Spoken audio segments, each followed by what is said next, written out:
आज मुंबईतल्या एका जय जवान या विश्वविक्रमी गोविंदा पथकानं सर्वोच्च न्यायालयात रीट याचिका दाखल केली होती की जो तुम्ही निर्णय दिला आहे त्याला स्थगिती द्यावी आणि सहानुभूतीपूर्वक विचार करावा, आम्ही सुरक्षेच्या सर्व उपाययोजना करू वगैरे वगैरे वगैरे. मात्र ही याचिका न्यायालयाने फेटाळून लावलेली आहे आणि 20 फुटांच्या वरती हंडी लावता येणार नाही असं त्या आपल्या आदेशावर ते ठाम राहिले. इथेच मला या सगळ्या गोष्टींबद्दल हेतूबद्दल शंका यायला लागते. मगाशी तुम्हालाच कोणाला तरी सांगत होतो मी की मुळात न्यायदान जिकडे होतं तर न्यायदानच म्हणतात.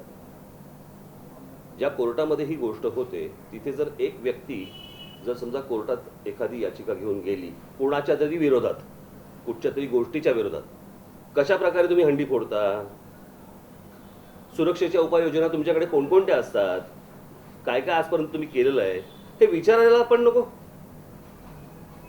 कोणीतरी कोर्टात जायचं आणि कोर्टात निर्णय देऊन टाकायचा. बरं, माझं हेच म्हणणं आहे, मुळात पहिल्यांदा कोर्टाकडे ही गोष्ट कशासाठी गेली?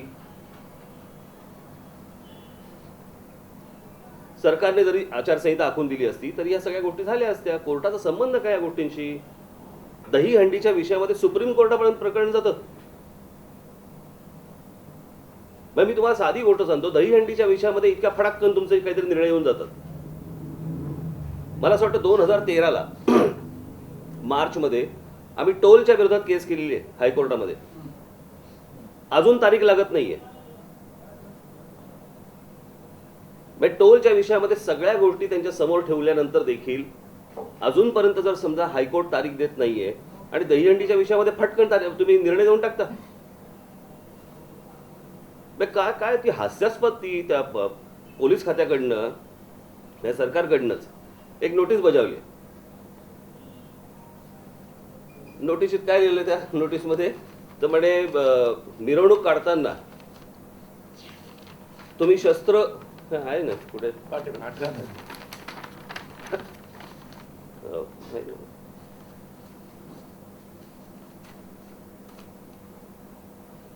व्यवस्थित नाही आलं. हा, मिरवणुकीत सहभागी होणाऱ्या व्यक्तीने कोणतीही शस्त्रे, उदाहरणार्थ लाठी, तलवारी, अगर क्षेपणास्त्रे, मिसाईल्स इत्यादी वापरण्यास सक्त मनाई आहे. वापरण्यास सक्त मनाई म्हणजे घेऊन आलं तर चालेल.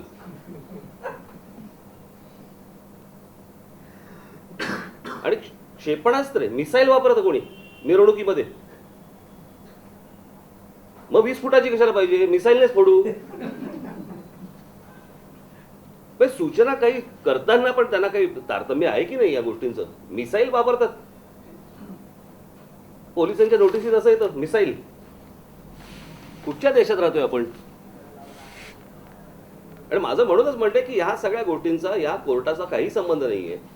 इतक्या जणांच्या, लाखो करोडो लोकांच्या केसेस आज तिथे कोर्टामध्ये सगळ्याच देशभरातल्या पेंडिंग आहेत. त्याचे निर्णय लागत नाहीये.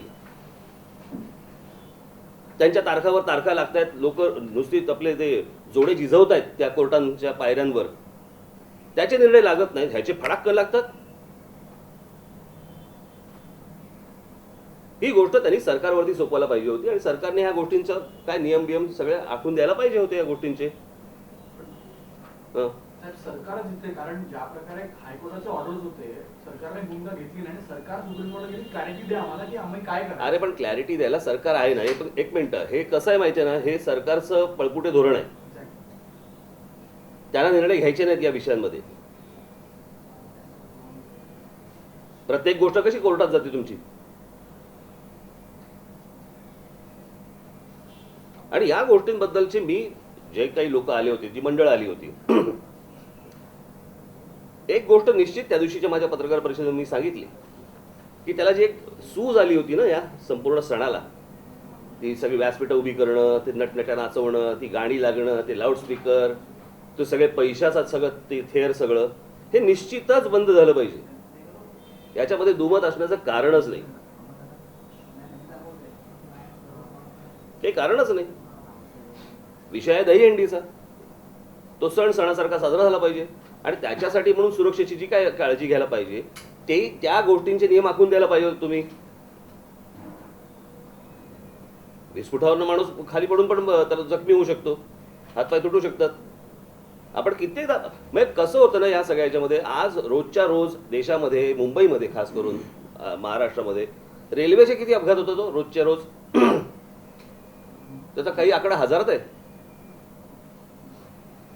पण ती सुधारण्यासाठी म्हणून कधी कोणी बोलतंय का? त्याच्याबद्दल कोणी बोलत नाही.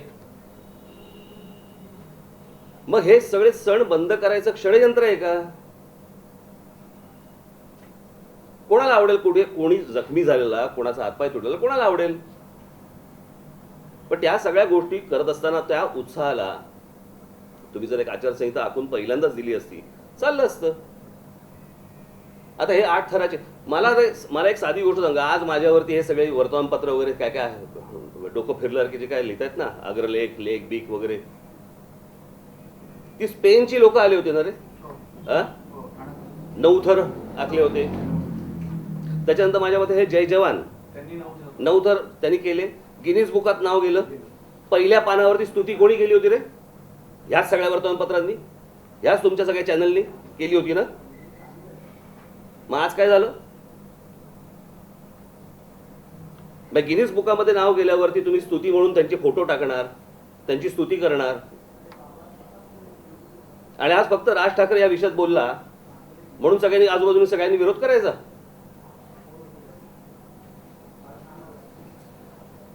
हा काय प्रकार आहे? मला काही कळलं नाही. मला नाही साहेब, पण आता एक निकाल, न्यायालयाचा अंतिम निकाल या प्रकरणातला आत्ताच्या स्टेटचा आलेला आहे. एकूण अशी परिस्थिती आहे की काही म्हणजे एका वृत्तपत्राने असा दावाही केलेला आहे की तुम्ही कोर्टाच्या आदेशापुढे माघार घेतलेली आहे. कसली माघार? दहीहंडींनी फक्त सलामी द्यावी, हंडी फोडू अरे नये. ते एक मूर्खासारखं काहीतरी न ऐकता कोण बोललं त्यांच्याशी, कोण बोलत असतं काय त्यांचं त्यांनाच माहिती असतं बरं का. हल्ली तर अनेकदा असं दिसतं ना की अनेक पक्षांच्या दौतीमध्ये बोरू टाकून लिहित असतात. मला एक गोष्ट कळत नाही की या सगळ्याच्यात काल ते माझ्याकडे मंडळवाली आले होते बरोबर, दहीहंडी मंडळाचे लोक. त्यांनी हे मला सांगितलं की बाकीच्या लोकांना, मी म्हटलं तुम्हीच सांगा, हे सगळ्या मंडळांच्या लोकांना तुम्हीच सांगा. ते म्हणतात की ज्या वेळेला ते थर चढतात अपघात होण्याचं चिन्ह कधी असतं किंवा अपघात कधी होतात, तर जो वरती चढतो तो हंडी ज्यावेळेला फोडायला जातो त्यावेळेला त्याचा बॅलन्स जातो. त्याच्यामुळे त्यांनी असं सांगितलं त्या मंडळांनी की त्यांना सांगा की फक्त वरती जाऊन काय ते काय सलाम बिलाम काय करतात ना, सलामी ठोकतात, ती सलामी ठोका आणि मग हंडी खाली आणून फोडा.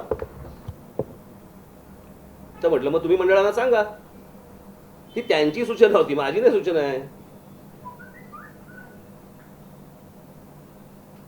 त्याच्यामुळे त्यांना जे काय, आता साधी गोष्ट, इथे बाळा अंगावकर बसले, असे एक मोजकी मंडळ आहेत जी 8 किंवा 9 थराची हंडी लावतात, काय चढतात ते वरती, थर लावतात ते. मी त्या दिवशी काय म्हटलं होतं की ज्यांना सराव नाही, ज्यांचा हा संबंध नाही, त्यांनी 4 थर, 5 थर, 6 थर एवढंच गोष्ट करावी. आणि हा माझा पक्षाचा विषय नाही, हा दहीहंडीचा विषय, हा सणाचा विषय. आणि म्हणून मी पहिल्यांदा मगाशी जी सुरुवात केली ती की तुम्ही त्या मंडळांना बोलवून घ्यायला पाहिजे होतं आणि त्या मंडळांसाठी एक आचारसंहिता आखून द्यायला पाहिजे होती की 9 थर लावणारी कुठची मंडळं आहेत, 6 थर 8 थर लावणारी कुठची मंडळं आहेत, काय 4 थर लावणारी अजून कुठची आहेत, खाली बसल्या बसल्या कोण फोडणारे आहेत, हे अशी सगळ्या मंडळांची एक यादी पाहिजे होती तुमच्याकडे. आणि मग त्यांना तुम्ही त्या सूचना द्यायला पाहिजे होत्या. असल्या कोणत्याही गोष्टी, आत्ता मला असं वाटतं ही अजून केस पेंडिंगच आहे ना, बरोबर ना, बरोबर ना, पेंडिंग आहे ना. मग केस पेंडिंग असताना तुम्ही कसले निर्णय देता रे? मग आता जर समजा तुम्ही दिलेलंच आहेत, ह्या गोष्टी सांगितल्या आहेत, मग केस पुढे काय चालणार आहे? कोर्टाचा निकाल आता सुप्रीम कोर्टाने सांगितलं की 20 फुटाच्या वरती लावायचे. मनसेच्या वतीने काही ठिकाणी हंड्या लावण्यात येणार आहे, सविनय कायदेभंग होणार आहे.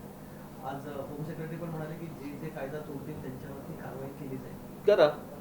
आता मनसे याच्यानंतर पूर्वीप्रमाणेच तितक्याच उत्साहामध्ये दहीहंडी साजरी होणार.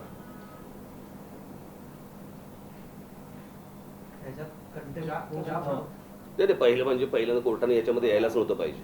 ज्या प्रकारे आपण अपील केली आणि आयोजन सुरू आहे पक्षाच्या नेत्यांकडनं, कार्यकर्त्यांकडनं, पोलिसांनी नोटीस दिली आहे मुंबई ठाण्यामध्ये. त्याचबरोबर- मिसाईल जाणू नये. आणि त्याचबरोबर तुमचे जे होर्डिंग्स होते, पक्षाचे जे होर्डिंग्स होते, तेही काढण्यासाठी आज पोलिसांनी कारवाई करण्याचा प्रयत्न केला. नाही म्हणजे मला तेच कळत नाही ह्यांचा उद्देश काय आहे. हे जेवढं दहीहंडीवरती जेवढं ह्यांचं लक्ष आहे बरोबर ना, तेवढं आयसिस वरती द्या ना. सरकारने आयसिस वरती तेवढं लक्ष टाकावं. बाकीच्या ज्या काही गोष्टी या राज्यामध्ये देशामध्ये होत आहेत तिथे लक्ष घाला ना तुम्ही.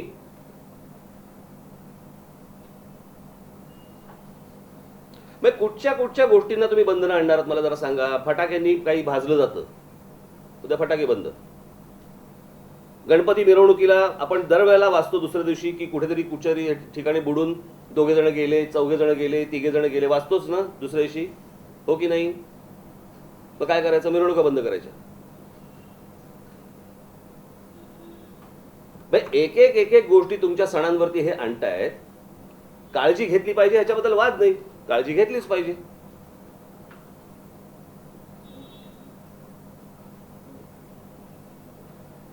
मला त्या मगाशी मी जो प्रश्न विचारला ना की ज्या वेळेला हे 9 थर जेव्हा लावले गेले आणि त्यांचं जेव्हा गिनीज बुकात जेव्हा नाव गेलं त्यावेळेला स्तुती करणारे आज विरोध का करतायत. अपघात व्हावा असं कधीच कोणाला वाटणार नाही, कोणाच्या मनात पण येणार नाही.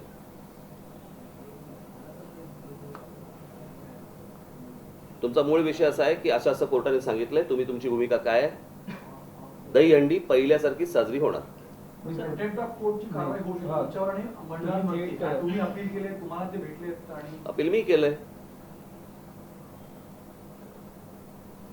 माझं पहिलं म्हणणं हे आहे ना की माझ्यावरती तुम्ही कंटेम्प्ट करण्याच्या आधी तुम्ही पहिल्यांदा विचार करायला पाहिजे कोर्टाने की आपण दुसरी बाजू ऐकून घेतलीये का. आपण मंडळांना इथे कोर्टामध्ये बोलवलं का.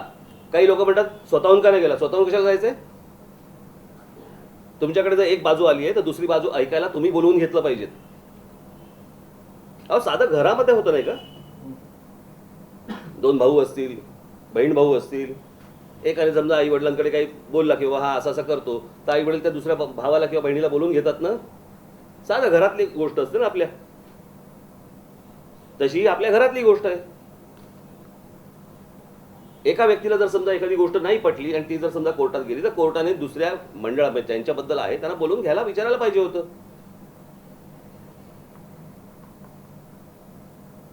ते न ऐकता तुम्ही माझ्यावरती कंटेम्प्ट कसं काय टाकणार. आणि टाका जर टाका. नाही पण आता मग गोविंदा पथकांच्या सुरक्षेची जबाबदारी कोणाची. कारण समन्वय समिती त्यांच्या सुरक्षेच्या म्हणजे तुम्ही म्हणता की उत्सवाप्रमाणे साजरा होणार. हो. समन्वय समिती म्हणते की ज्यांना नाही, ठरावाची मग कसं आहे, मग या सगळ्या मंडळांवरती जर समजा उद्या सरकार कारवाई करायला लागले मग हे भडकेल प्रकरण. हे सगळं प्रकरण भडकेल. मग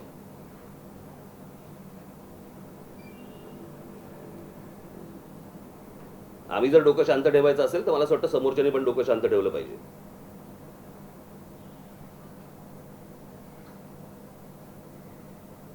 हे काय विनाकारण काय उकरून काढलेली गोष्ट हा भाग नाहीये. आणि कोणाला हवेत हे सगळे उपद्व्याप, कोणाला हवेत हे वाद. मी मागे पण तुम्हाला सांगितलं होतं की कोर्टाबद्दल आम्हाला आदर आहे का. हो आदर आहे, पण कोर्टाने पण तसं वागलं पाहिजे ना.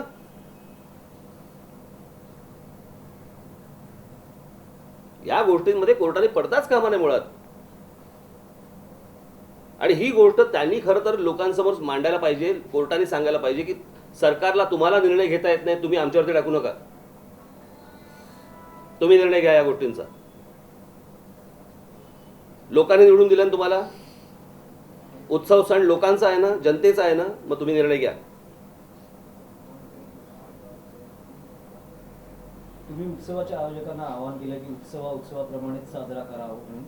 तुम्ही स्वतः काही उत्सवांमध्ये सहभागी होणार का. काही दहीहंडींना तुम्ही मी कधीच तुमच्या लक्षात येत नाही ही गोष्ट. तुम्हाला हा माझा एक मिनिट, हा माझा विषय नाहीये, हा उत्सवाचा विषय आहे.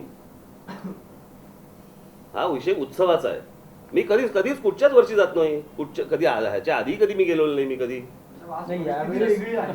हा परिस्थितीचा विषय नाहीये. प्रश्न असा आहे आमची लोक तयार आहेत.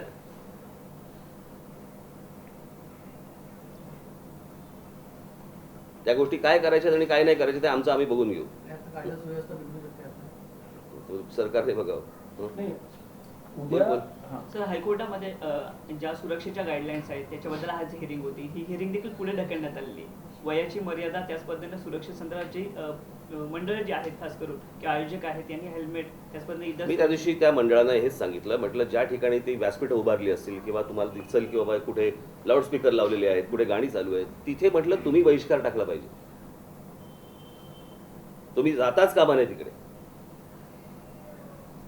म्हणजे जमलेल्या गर्दीला सूचना करण्या इतपत लाऊडस्पीकर मी समजू शकतो की सूचना करत आहेत, पण त्याच्यावर गाणी लावणे वगैरे असले प्रकार असतील तिकडे जायचं नाही.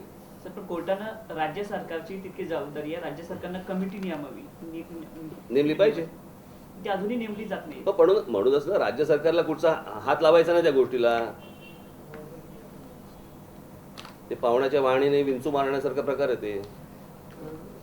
बीजेपीच्या नेत्यांची सुद्धा अनेक दहीहंडी आहेत, पण सगळ्या आव्हान करतायत की कोर्टाचा नियम पाळून तुम्ही दहीहंडी लावा. नाही ते सगळे डरपोक आहेत ते. नाही एक दहीहंडीचाच फक्त शेवटचा प्रश्न की उद्या कदाचित अशी शक्यता असू शकते की दहीहंडी गोविंदा पथक विरुद्ध पोलीस असा संघर्ष होऊ शकतो. अशा वेळेस जबाबदारी कोणाची असेल किंवा हा जो एकूण राडा होईल असं म्हटलं हे कसला राडा होणार याच्यामध्ये? अहो, मुंबईमध्ये जवळपास 600-700 मंडळ आहेत. किती जण धरणार आणि आत टाकणार तुम्ही? आणि ही गोष्ट मी त्यांना सांगितली, त्या मंडळांना मी सांगितली. कळलं का? या संपूर्ण सुरक्षेची काळजी घेऊन तुम्ही दहीहंडी साजरी केली पाहिजे. विनाकारण गरज नाही 8 थर 9 थर लावायची विनाकारण. ज्यांचे सराव असतील 2-2, 3-3, 4-4 महिन्याचे समजा त्यांनी लावलं तर समजू शकतो. बाकीच्यांनी लावायच्या भानगडीत पडू नये. मी त्याशी काढलं होतं ना, मी एक नोट काढली होती ना त्याच्यामध्ये, त्याच्यात सगळं दिलं होतं ना निवेदनामध्ये की ज्यांचा संबंध नाही त्यांनी भानगडीत पण पडू नये. आणि सगळ्यात महत्त्वाचं म्हणजे दहीहंडीला जाताना तिथे थर लावणारी जी मंडळं आहेत, मी त्यांना काल सांगितलं दारू प्यायची नाही. अनेकदा अपघात हे दारू पिऊन होतात.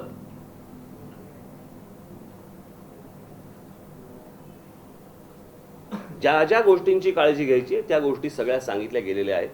मला असं वाटतं विनाकारण सरकारने देखील फार गोष्ट ताणू नये. ठीक आहे.